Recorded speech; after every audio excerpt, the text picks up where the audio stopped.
Welcome to another edition of Dan Frequently Asked Questions. In this edition, we'll be discussing peripheral neuropathy and diving. Keep watching.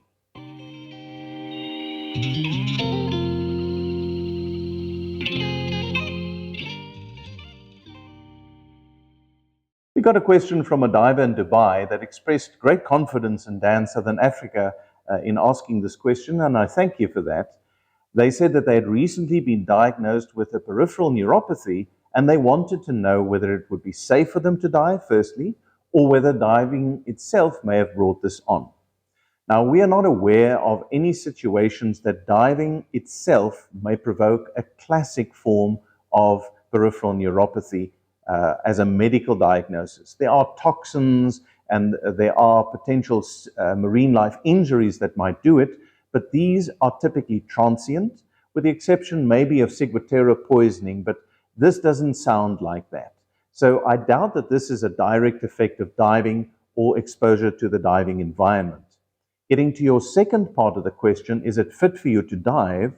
My response is that whenever there is a potential physical disability that will not necessarily cause it for you to be unsafe when you dive, but will influence your effect on being a buddy diver to another diver. In other words, meeting your social responsibility towards another diver, then we follow the principles of the so-called Handicapped Scuba Diving Association, which means that two able-bodied divers without any impairment then essentially accompany you, so that you are then not responsible to assist any of them, but they are both able to assist you.